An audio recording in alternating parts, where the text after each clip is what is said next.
your Bamenda man, your Ekuna man, your Gi man, your Bakuri man, and proudly so, your Anglophone brother. You're welcome on this platform. Les amis, le problème avec le Cameroun, c'est que les gens veulent du changement. Ils veulent les lois. Ils veulent que les gens respectent les lois, mais ils ne veulent pas que ça les touche. Donc on peut sanctionner tout le monde, sauf certaines personnes. Et certaines personnes ont le droit d'essayer de faire tomber d'autres.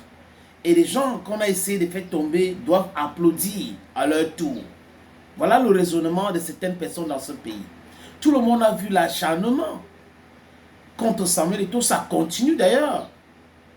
Mais ces mêmes gens-là, qui sont dans l'acharnement, qui veulent que Eto'o tombe, qui ont voulu la suspension à vie de Samuel Eto'o fils, font partie de ceux aujourd'hui qui essayent de défendre Jérémie Sorin Djitap.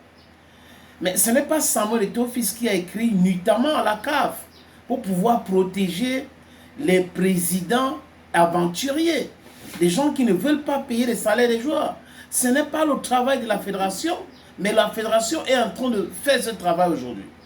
Et l'association de footballeurs camerounais qui a été transformée au SINAFOC, parce que c'est Maïbi qui a créé cette association, ne fait rien. Il vient chaque trimestre parler des baromètres des salaires, baromètres les clubs qui ne payent pas les salaires. Alors, on a su donc que Jérémie Sorin Djitap défend ces présidents-là pour ses intérêts personnels. Les amis, j'avais regardé une émission avec stupéfaction de RMC. Ils ont tourné leur émission After Foot au Cameroun, à l'Institut français. Bel Joseph Antoine avait été convié à cette émission. Junior Bignam, Jérémie Sorin Djitap. Donc c'était une émission à charge après la sortie de Samuel Eto'o fils en Europe. Et Jérémie Sorin Djitap, pas un seul instant, n'a défendu Samuel Eto'o fils ou l'Africa Foot. Jérémie Sorin Djitap n'a pas dit dans cette émission que tout ce que la fédération fait, c'est de pousser les présidents des clubs à être corrects avec les joueurs. Jamais de la vie. Mais on a vu un journaliste qui travaille au SINAFOC, il est peut-être le communicateur de là-bas ou le chef de la cellule de la communication, fait du bachin Eto'o bachin. Donc, de façon permanente.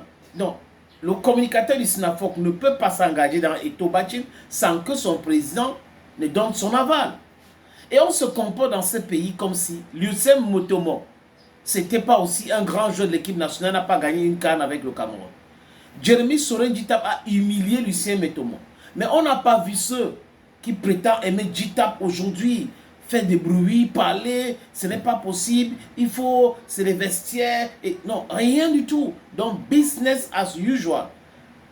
Parce que c'était un Djitap et que le plan de certains anciens joueurs frustrés, c'est fait tomber Samuel Eto'o fils. But the guy is still standing there. Parce que apparemment il est du côté de la vérité. Qu'est-ce qui explique? Tous les procès intentés contre Samuel Eto'o fils ont été vraiment de l'échec total. Il a gagné tous ses procès. Mais si quelqu'un gagne tous les procès contre lui, mais ça veut dire ce que ça veut dire. Ça veut dire que ceux qui lui cherchent des problèmes ne sont pas des gens corrects. Simplement comme ça.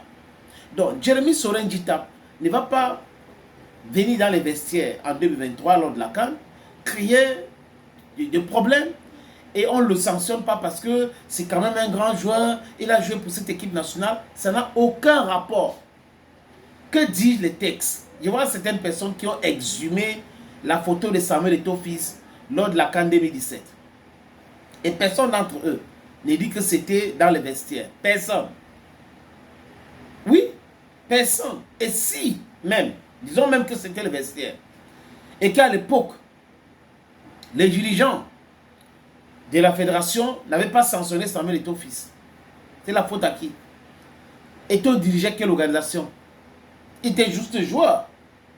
Il est venu donc, mais on est en train de parler de quelqu'un qui est président d'un syndicat, qui veut le pouvoir, qui part dans les vestiaires des Lions indomptables, créer des problèmes, parler de la normalisation, et vous voulez que le code d'éthique ne s'applique pas sur lui. Djitap a mérité ce que l'Africa Foot a fait là. C'était bon. C'est-à-dire que c'était bon. Il a mérité cela. Il n'est pas question de protéger les gens aux dépens des autres. Non. Étant même ailleurs, ancien joueur de l'équipe nationale du Cameroun, ancien de la Sénat, grand défenseur devant l'Éternel, a fait une sortie. Les amis, je vous propose le poste d'Etame Mayer. Il a fait ce poste-là, je vais trouver rapidement. Oui, ce sont les paroles d'Etame Mayer. Samuel, mon frère de vestiaire, fais attention. Je ne sais pas qui vous dit de prendre des décisions en ce moment, mais vous jouez à un jeu dangereux.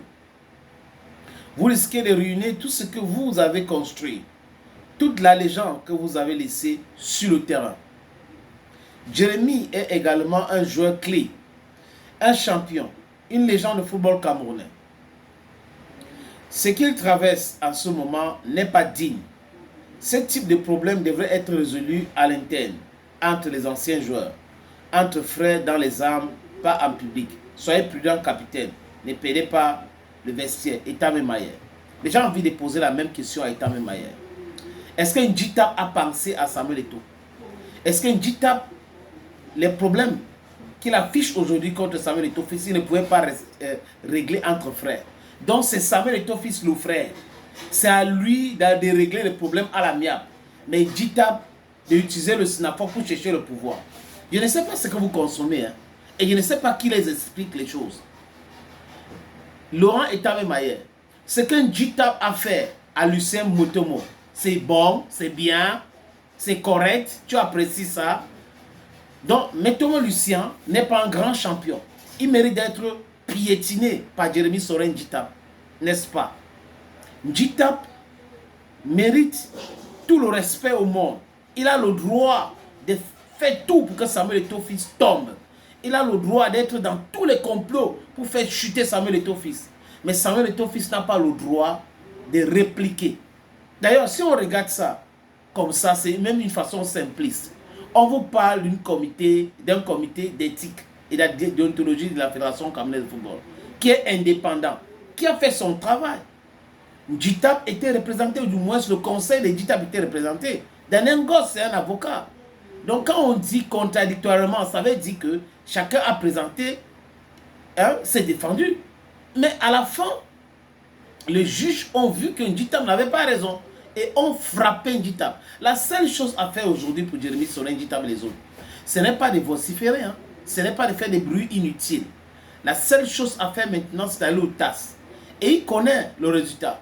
Parce que M. Samuel Eto'o fils, il prend son temps. Et c'est-à-dire que tout ce qu'on est en train de crier, il pose des questions. Est-ce que c'est correct? Est-ce que juridiquement? Que dit la loi? Est-ce qu'on peut aller? Est-ce que ça va aller? C'est comme ça que le mec là procède. C'est pour cette raison que we just allow the backing dogs that can bite to continue to bark. Thank you, friends. Bamen Aman. I don't talk French. Bye-bye.